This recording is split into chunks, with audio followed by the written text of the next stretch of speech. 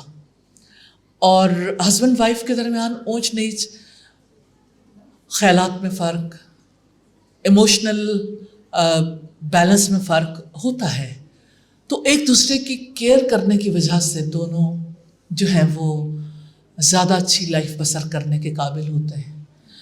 اور اس میں جو ایک لیسن ہے ہن لباس لکم وانتم لباس لہن, دونوں ہی یعنی تم ان کے لیے لباس ہو, وہ عورتیں تمہارے لیے لباس ہیں, کہ آپس میں ایک دوسرے کی بات باہر نہیں ہوگی, اس یعنی باؤنڈری سے باہر بات نہیں جائے گی, لیکن آپس میں بھی جو بات ہے رسول اللہ نے انہیں اسپیس دی تھی, اور وہ ایج کی چھوٹی تھی. چھوٹی ایج میں انسان زیادہ فیل کرتا ہے, تو آپ نے ان کی ایج کے لحاظ سے انہیں موقع دیا. اور نیچرلی سیدہ عائشہ کی جس طرح تربیت ہوئی اس کے نتیجے میں وہ جو اظہار کرنا چاہتی تھی انہیں کبھی کمی فیل نہیں. آج بات ہو رہی تھی ابھی ریجنل آفس میں آپ کے بیٹھ کے, تو وہاں پہ یہ بات سامنے آئی کہ یہ جنریشن جو ہے وہ کچھ بھی کہہ سکتی ہے. تو اگر آپ اپنی ماں سیدہ عائشہ کو دیکھیں تو ان سے زیادہ بولڈ کوئی نہیں تھا, کہیں بھی وہ کچھ بھی کہنے سے گریز نہیں کرتی تھی, اور ان کو اتنا کانفیڈنس محمد رسول اللہ صلی اللہ علیہ وسلم سے ملا. اور مجھے لگتا ہے کہ اس میں عورت ذات کے ساتھ تعلق رکھنے کا راستہ بھی ہمیں پتہ چلتا ہے کہ تھوڑا سا اگر مرد خیال کر لے تو عورت اس سے زیادہ آگے بڑھ کے خیال کرتی ہے. جی وقتی طور پہ تو ٹھیک ہے, میری گزارش یہ تھی کہ اس میں جو اصلاح کا ایلیمنٹ ہے اور جو ہمارے لیے وہ ایک جی ہر موقع اصلاح کا موقع نہیں ہوتا. یہ موقع تو گزر گیا جی, لیکن پھر اس کو کہیں پہ کوئی ایڈریس کیا گیا. صرف اتنی بات ہے, صرف اتنی بات ملتی ہے ہسٹوریکلی کہ رسول اللہ نے ایک بات کہی, اپنی بہن کو پلیٹ واپس کر دینا. یعنی آپ نے ان کے ایموشنز کو بالکل ایڈریس نہیں کیا کہ تم نے غصہ کیا. ایک اور موقع پہ ہمیں ایک اور روایت ملتی ہے کہ سیدہ عائشہ کو ایک اور موقع پہ بہت غصہ آیا تھا, تو آپ نے صحابہ کرام کے سامنے تھا, تو آپ نے کہا تمہاری ماں کو غیرت آ گئی تھی. یعنی ہو سکتا ہے ایسا, کسی کے ساتھ بھی ہو سکتا ہے, کسی کو غیرت آ سکتی, کسی کو غصہ آ سکتا ہے, ایموشنلی کوئی کسی مقام پہ ہو سکتا ہے. تو رسول اللہ نے تو خواتین کے بارے میں یہ کہا تھا, ایک شخص تھا جس نے اونٹوں کو راتوں کو دوڑاتے تھے, تو وہ گیت گاتے تھے جسے ہدی کہتے تھے. تو جب اس نے ہدی خان ہدی گائی تو اونٹیاں بہت تیز بھاگنے لگیں, تو آپ نے اسے کہا یا انجشا رویدک بالقواریر, انجشا دھیان سے آپ گینے نازک ہیں, گلاس ہینڈل وتھ کیئر.